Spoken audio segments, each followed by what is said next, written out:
ഗുരുവായൂര്. വീട്ടിൽ പുരുഷന്മാരില്ലാത്ത സമയത്ത് സ്ത്രീകൾ അടുത്ത വീട്ടിലുള്ള ആണുങ്ങളെ വീട്ടിൽ കയറ്റി താലോലി 23 ഷാജി എന്ന്. 23 ഇത് എന്ത് യൂണിവേഴ്സറി? 23 ഷാജി. ഹലോ ഗൈസ്, വെൽക്കം, വണക്കം. ഇന്നത്തെ ഒരു കണ്ണുനീരാണ്. ഈ കണ്ണുനീർ കൊച്ചുകുട്ടികൾ കാണരുത്. അതുപോലെ തന്നെ വലിയ ആൾക്കാർ ഇതൊന്നും ഈ കണ്ണുനീരിനെ നിങ്ങൾ ഉള്ളിലേക്ക് എടുക്കുകയും ചെയ്യരുത്. പിന്നെ കണ്ണനുമായിട്ട് ബന്ധപ്പെട്ട് നിൽക്കുന്ന വിഷയമാണ്. അത് വളരെ ദൈവികമായിട്ടുള്ള ഒരു വിഷയത്തിലേക്കാണ് നിങ്ങൾ കടന്നു പോകാൻ വേണ്ടിയിട്ട് പോകുന്നത്. ഈ സമയത്ത് നിങ്ങൾ ഈ വീഡിയോ കാണുന്ന എല്ലാവരും 2 നിമിഷം കണ്ണുകൾ അടച്ചിട്ട് മനസ്സിൻ്റെ അകത്ത് ആരെയാണോ ഓർമ്മിക്കേണ്ട അവരെല്ലാം ഓർമ്മിച്ചതിന് ശേഷം മാത്രം ഈ വീഡിയോ തുടർന്ന് കാണുക. കാരണം ഇനി അങ്ങോട്ട് സംഭവിക്കുന്നതിനകത്തൊന്നും ഞാൻ ഉത്തരവാദിയല്ല. അതുകൊണ്ട് തന്നെ ചിലപ്പോൾ ഞാൻ കരയുന്നതായിട്ട് നിങ്ങൾ കണ്ടിരുന്നാലും നിങ്ങൾ അങ്ങോട്ട് മാറി നിന്നിട്ട് നിങ്ങൾ എൻ്റെ കരച്ചിൽ കണ്ടിട്ട് കരഞ്ഞാലും മതി. നേരിട്ട് കണ്ടിട്ട് എന്നെ കണ്ടിട്ട് കരയരുത് പ്ലീസ്. കാണാം, വിഷമത്തിലേക്ക് പോകാം. എനിക്ക് എൻ്റെ മുഖം കണ്ടിട്ട് വിഷമം പറ്റും. ഹായ്, എന്താണ് ഇരിക്കുന്ന കുട്ടിയുണ്ടല്ലോ, കൃഷ്ണൻ്റെ മുമ്പിലിരിക്കുന്ന കൃഷ്ണൻ്റെ പാവം സാധുവായ ഒരു രാധയെ പോലത്തെ ജസ്നയാണ്. മനസ്സിലാവുന്നുണ്ടോ? ആ ജസ്നയുടെ വിഷമമെന്ന് പറഞ്ഞാൽ അത് നമ്മുടെ എല്ലാവരുടെയും ഓരോരുത്തരുടെയും വിഷമമാണ്. നിങ്ങളുടെ ഉള്ളിലും എൻ്റെ ഉള്ളിലും ആ വിഷമത്തിൻ്റെ തിര അലച്ചിങ്ങനെ പുറത്തേക്ക് വരാൻ ശ്രമിക്കും. തള്ളി വരും. പുറത്ത് വിടരുത്. കാരണം അത്രമാത്രമാണ് ആ വേദനയിൽ ഞാൻ പങ്കുകൊള്ളുന്നു. ഭയങ്കര വേദനയുണ്ട്. പിന്നെ ഫ്രണ്ടിൽ കൃഷ്ണന്മാരെ ഇരുത്തിക്കൊണ്ടാണ്, അല്ല കൃഷ്ണനെയൊക്കെ ഇരുത്തിക്കൊണ്ടാണ് കരയുന്നത്. കാരണം എന്ത് വേദന വന്നാലും കൃഷ്ണ ഞാൻ അങ്ങനെ പാടുന്നില്ല. നമ്മുടെ ബാലാമണിയുടെ ആ ഒരു പാട്ട് ഞാൻ പാടി വെറുതെ കൃഷ്ണൻ ഓവർ ഇമോഷണലായിട്ട് നിങ്ങളെ കരയിക്കാൻ എനിക്ക് താല്പര്യമില്ല. അല്ലാതെ കൊള്ളാഞ്ഞിട്ടൊന്നുമല്ല, അത്രയും നല്ലതായതുകൊണ്ടാണ്. നിർത്തുന്നു ഞാൻ. എന്ത് പറ്റി? പറ. ഇവിടെ നോത്തിരിക്കുന്നേ?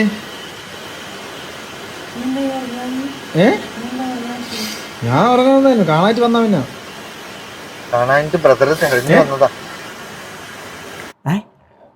ബ്രദറാണോ വന്നത്? ബ്രദറാണോ വന്നത്? ഉറങ്ങിയില്ലേ ബ്രദർ? ഇപ്പൊ എന്താ എന്താ എന്ത് പറ്റി കണ്ണനെടുത്താ നോക്കിയിരിക്കുന്നേ? എന്ത് പറ്റി കണ്ണിൻ്റെ അടുത്ത് വന്നിരിക്കുന്നു? ഇത് കേൾക്കുന്ന കണ്ണൻ ഞാൻ ആരായിട്ടാ? എൻ്റെ മുമ്പിൽ ഇത് എന്തൊക്കെയായി നടക്കുന്നേ? എന്തൊക്കെ കാരണം? എന്ത് പറ്റി കണ്ണന്റെ അടുത്ത് വന്നിരിക്കുന്നതെന്ന് ബ്രാക്കറ്റിൽ കണ്ണൻ എന്തായാലും ചേർക്കണം.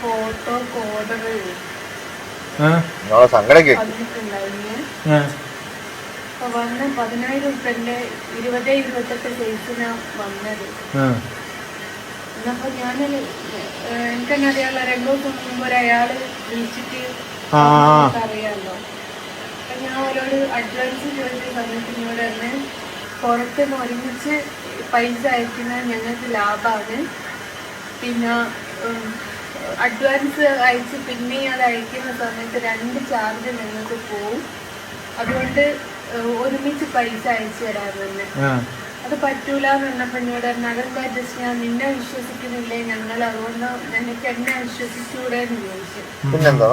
നമ്മളങ്ങനെ 4 ഫോട്ടോയ്ക്ക് 4 ഫോട്ടോക്ക് 40,000 രൂപ. നമ്മളത് ആ ഒരു വിശ്വാസം അങ്ങനെ ചോദിക്കുമ്പോ നമ്മൾ പറ്റൂല എന്ന് പറയാൻ പറ്റൂല. 4 ഫോട്ടോ വരച്ചിട്ട് പോലെ കോണ്ടാക്ട് ചെയ്തപ്പോൾ മറ്റേ അയാളെ പോലെ കളിയാക്കി. ആരുടെ കളിയാക്കി? കുട്ടീനെ ആരെ കളിയാക്കി? വരയ്ക്കാൻ അറിയോന്ന് ടെസ്റ്റ് ചെയ്ത് നോക്കിയാന്നാ?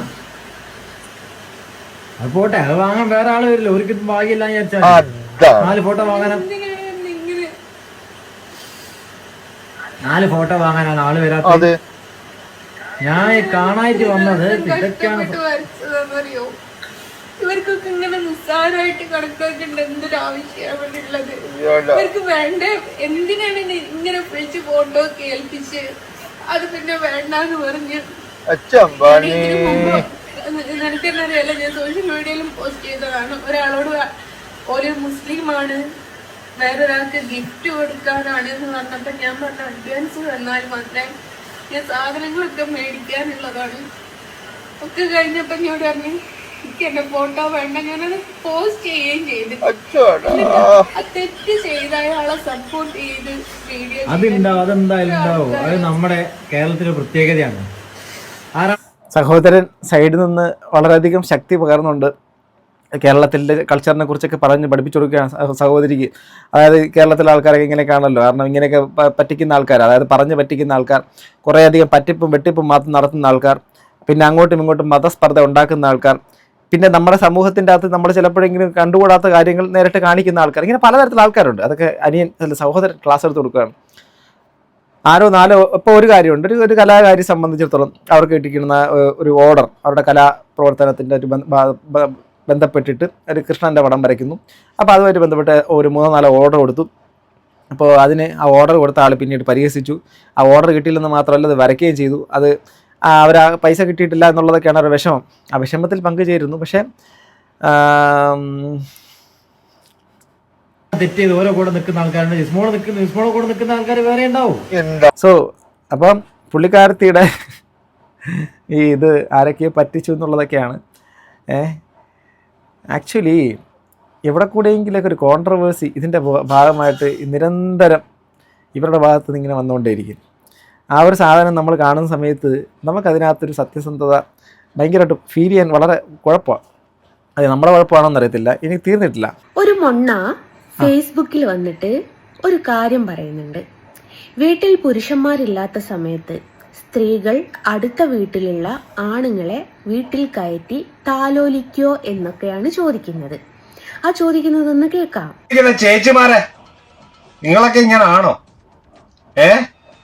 കെട്ടിയവനില്ലെങ്കിൽ ജോലിയും കഴിഞ്ഞിട്ട്, ഇല്ലെങ്കിൽ എന്തെങ്കിലും മലപ്രയാസത്തില് വൈകിട്ട് വീട്ടിലോട്ട് വന്ന് കയറുമ്പോ എന്താ ഇവിടെ എന്നൊക്കെ പറഞ്ഞ് 2 മുക്കി ഇങ്ങനെ അങ്ങോട്ട് ഇരുന്നിട്ട് ഒരു ചായയൊക്കെ കുടിച്ചിട്ട് കൂട്ടുകാരെ കാണാൻ പറഞ്ഞ് അടുത്ത ജംഗ്ഷനിലോട്ട് പോകുമ്പം അപ്പുറത്തെ വീട്ടിലെ ചേട്ടൻ ഇച്ചിരി സ്നേഹം കൊണ്ട് വന്നിട്ട്, മോളെ നീ ചോറുണ്ടോ, നീ എന്തെങ്കിലും കഴിച്ചോ, കുണുവാക്കി എന്തോ പറ്റി എന്ന് പറയുമ്പം എത്ര സ്ത്രീമാര് പോകാറുണ്ട് അങ്ങനെ.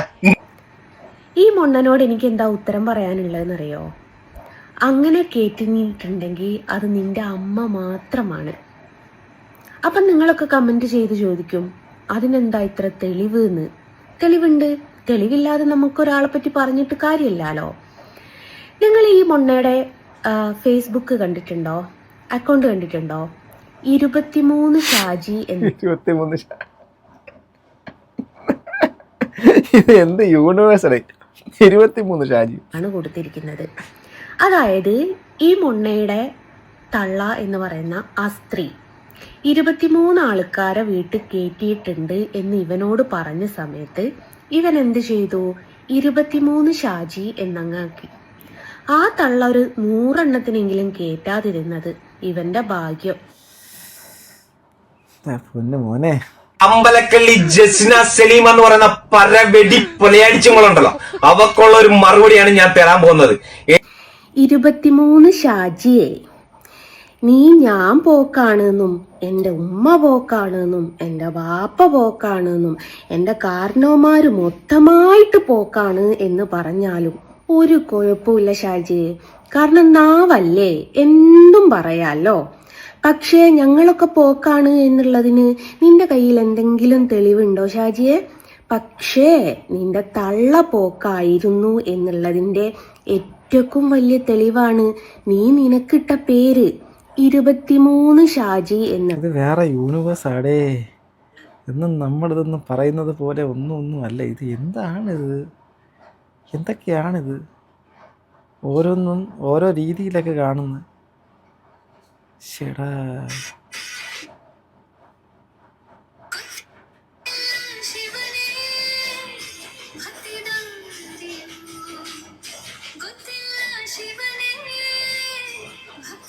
ഗുരുവായൂര് എൻ്റെ പിന്നെ നീ 2 തോണിയിൽ കാലിട്ട് കിടന്നപ്പോൾ പുനർജന്മം, ഗോവർത്തന എന്തിനോ വേണ്ടി തിളയ്ക്കുന്ന ജന്മം, എന്തൊക്കെയോ നടക്കുന്നു. ഇതൊക്കെ എന്തിനാണ് ഞാൻ കാണുന്നതെന്ന് എനിക്കറിയത്തില്ല. ഓരോരുത്തരെ അയച്ചു തരുമ്പോൾ മാത്രമാണ് ഇതൊക്കെ കാണുന്നത്. ഇതൊരു എൻ്റർടൈൻമെൻ്റ് ആയിട്ട് മാത്രം കണ്ടാൽ മതി. മറ്റാളുടെ കണ്ണുനീരോ അവരുടെ വിഷമമൊന്നുമില്ല. ഇപ്പോൾ ലോകത്ത് എത്ര മോശമെന്ന് ഒരാളെക്കുറിച്ച് പറഞ്ഞിരുന്നാൽ അയാൾക്കും ഈ ഭൂമിയിൽ ജീവിക്കാനുള്ള അവകാശമുണ്ട് എന്ന് വിശ്വസിക്കുന്ന ഒരാളാണ് ഞാൻ. പിന്നെ ഇതിനകത്ത് ഇപ്പം ഈ പുള്ളിക്കാരത്തിയുടെ ആ ഒരു കൃഷ്ണൻ്റെ പടം വരപ്പ് മറ്റുള്ള കാര്യങ്ങൾ എല്ലാത്തിലും എനിക്ക് ആകെ ഉള്ളൊരു വിയോജിപ്പ് എന്ന് വെച്ചാൽ എല്ലാത്തിലും ഈ മതപരമായ കാര്യങ്ങളെ പിടിച്ച് മുൻനിർത്തുന്നു. മതത്തിൽ വിശ്വസിക്കാതിരിക്കുക ഓരോ വ്യക്തിപരമായ കാര്യം. പക്ഷേ ഈ മതങ്ങളുടെ ഞാൻ ഇന്ന മതസ്ഥയായി ജനിച്ചു, പക്ഷെ ഞാൻ ഇന്ന മതത്തിൽ മറ്റൊരു മതത്തിൽ ഞാൻ വിശ്വസിക്കുന്നു, ഇന്ന മതത്തിൻ്റെ ആചാരങ്ങൾ കൊണ്ടു നടക്കുമ്പോഴും ഞാൻ മറ്റൊരു മതത്തിൻ്റെ ദൈവങ്ങളെ കൂടുതൽ ഇഷ്ടപ്പെടുന്നു പറയുമ്പോഴേക്കും ആ നിൽക്കുന്ന മതത്തിലുള്ള ആൾക്കാർക്കും ഈ നിൽക്കുന്ന മതത്തിൻ്റെ അകത്തുള്ള ആൾക്കാർക്കും മതവിശ്വാസികളുടെ അവർ ചിന്ത വെച്ച് പുലർത്തുന്ന ആൾക്കാർക്ക് ഇതിനോട് താല്പര്യം കുറവായിരിക്കും. അപ്പോൾ അതുകൊണ്ട് സമൂഹത്തിൻ്റെ അകത്ത് സ്വൈരമായിട്ട് ഭക്തി വിശ്വാസവുമായിട്ട് നടക്കുന്ന ആൾക്കാർ അങ്ങനെ ചെയ്യട്ടെ. അത് ഇഷ്ടമുള്ളവർ ചെയ്യട്ടെ, ഇഷ്ടമില്ലാത്തവർ ചെയ്യാതിരിക്കട്ടെ. ഇപ്പം ഇതര മതങ്ങളാണെങ്കിലും മറ്റു മതങ്ങൾ ബഹുമാനിക്കുന്നതൊക്കെ നമ്മുടെ നാട്ടിൽ പണ്ട് കാലം മുതലേ ഉള്ളതാണ്. അത് ഇന്ന് നിലനിൽക്കുന്നത് വളരെ നല്ല കാര്യം. നമ്മുടെ നാട്ടിൻ്റെ ഒരു ഏകത്വത്തിൻ്റെ സ്വഭാവം അത്.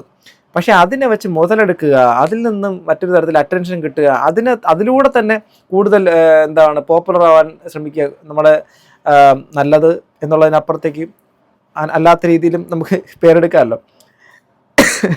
എന്തൊക്കെയോ നടക്കും. സോ ഗൈസ്, നിങ്ങൾ ഇതിനെക്കുറിച്ച് അഭിപ്രായമൊന്നും പറയണമെന്ന് ഞാൻ അഭിപ്രായം ചോദിക്കുന്നില്ല. എന്നാലും ജസ്ന സലീമിൻ്റെ കൃഷ്ണൻ്റെ പടം എങ്ങനെയുണ്ട്? നിങ്ങൾക്ക് ഇത് കണ്ടിട്ട് എന്ത് തോന്നി? കമൻറ്റ് എൻ്റെ നെറുകുന്തലേക്ക് കയറി. സോ ഗൈസ്, അടുത്ത വീഡിയോ കാണുന്ന ഗൈസ്, ബൈ.